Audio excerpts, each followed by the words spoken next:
रास्ते में जैसे पुरनेर है, हमारी मधुसूर में नारद नदी का संगम है, तो जितनी भी नदियों का संगम नर्मदा जी में होता जाएगा, उन नदियों का भी वो उल्लंघन नहीं करते, उनकी भी वो परिक्रमा देते हैं। परिक्रमा के कई प्रकार बोले गए हैं।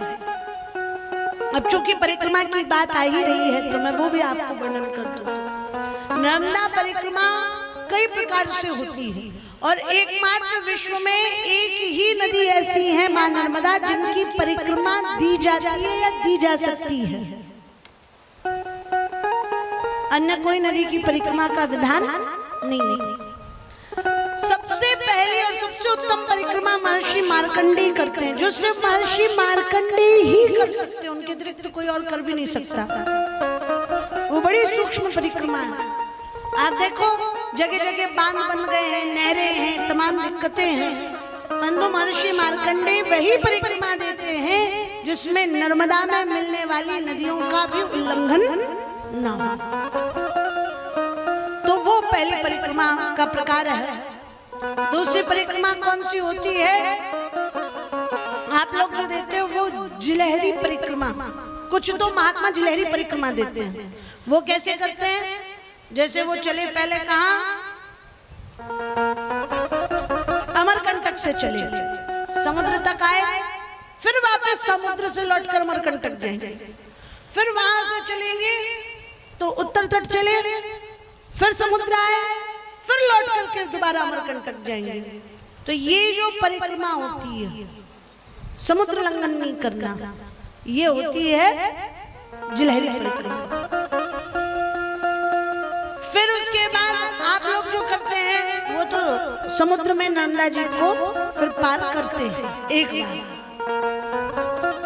उसके लिए भी विधान किया गया कि 3 वर्ष 3 महीना 13 दिन की परिक्रमा करो। फिर एक होती है खंड खंड की परिक्रमा, जहां से आप चले, आपने परिक्रमा उठाई, फिर कहीं एक स्थान पर मां को स्थान दिया, कोई कार्य आया है उस कार्य को पूरा किया, फिर आकर के वहीं से मां की परिक्रमा प्रारंभ कर दी जहां आपने परिक्रमा छोड़ी थी, और फिर आप चलने लगे नियम के साथ।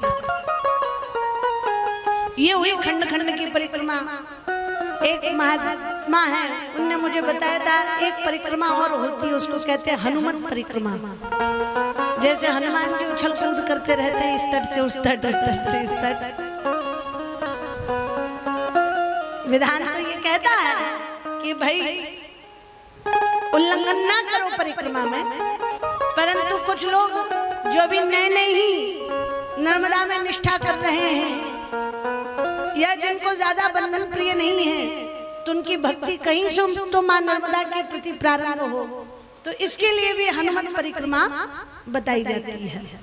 कई लोग आप लोग करते हैं, ये पंचकोशी करते हैं, जिससे जितना बन सके वो उस प्रकार से मां नर्मदा की परिक्रमा में अपना समय दे करके भगवती के प्रति अपनी श्रद्धा निवेदित कर सकता है। अब इसमें जो